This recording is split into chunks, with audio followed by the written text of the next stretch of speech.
السلام علیکم ورحمۃ اللہ تعالی وبرکاتہ۔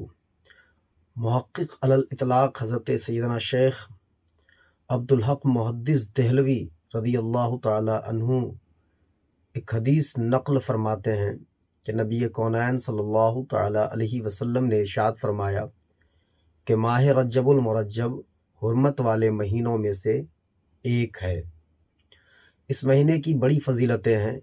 ویسے تو اس مہینے کا ہر دن بڑا مبارک دن ہے، ہر راتیں بڑی مبارک رات ہے۔ حضرت سیدنا عبداللہ ابن زبیر رضی اللہ تعالی عنہ فرماتے ہیں کہ جو ماہ رجب المرجب میں کسی مسلمان کی پریشانی کو دور کرے، اللہ تعالیٰ اس کو جنت میں ایک ایسا محل عطا فرمائے گا جو حد نظر تک وسیع ہوگا۔ یہ تو ماہ رجب المرجب کی فضیلت ہے، لیکن اس ماہ رجب المرجب میں کچھ خاص راتیں بھی ہیں۔ ان میں سے ایک ہے 27 رجب المرجب، جس رات میں آقا کائنات صلی اللہ تعالی علیہ وسلم کو اللہ تعالیٰ نے معراج کے لیے قرب خاص میں بلایا۔ 27ویں رجب المرجب کی عظمتوں کا کیا کہنا ہے؟ حضرت سیدنا سلمان فارسی رضی اللہ تعالی عنہ روایت فرماتے ہیں کہ نبی کونین صلی اللہ تعالی علیہ وسلم نے ارشاد فرمایا کہ ماہ رجب المرجب میں ایک ایسا دن اور ایک ایسی رات ہے، جو کوئی دن روزے میں اور رات نوافل عبادت میں گزارے، اللہ تعالیٰ اسے 100 برس کا ثواب عطا فرماتا ہے۔ یہ 100 سالوں کے روزوں کے برابر ہے، اور وہ دن 27 رجب المرجب کا دن ہے۔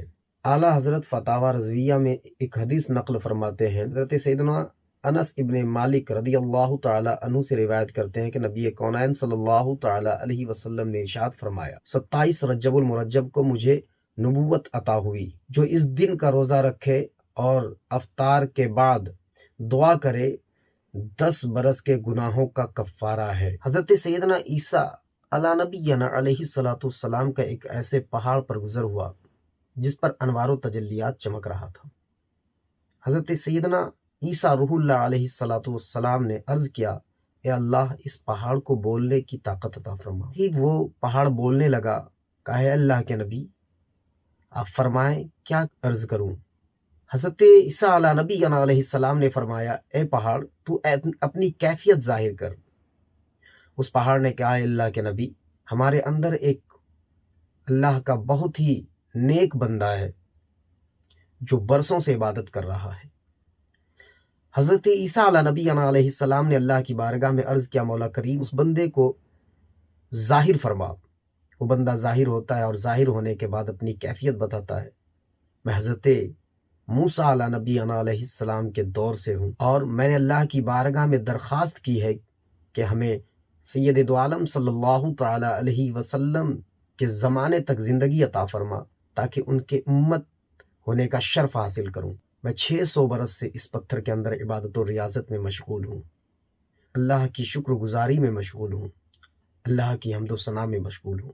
حضرت عیسیٰ علی نبی علیہ السلام بارگاہ رب العزت میں عرض کرتے ہیں، مولا کریم، کیا اس سے بھی زیادہ تیرے نزدیک کوئی عزت والا ہے، مکرم ہے اور محبوب ہے؟ اللہ تعالیٰ نے فرمایا، ہاں، میرے محبوب سید دو عالم صلی اللہ تعالی علیہ وسلم کی امت کے وہ لوگ جو ماہ رجب المرجب میں روزہ رکھتے ہیں، وہ اس سے بھی زیادہ میرے نزدیک محبوب اور مکرم ہے۔ اللہ اکبر۔ رجب المرجب کس قدر فیضان والا مہینہ ہے، لہٰذا آپ ان مبارک مہینوں کو ضائع نہ کریں۔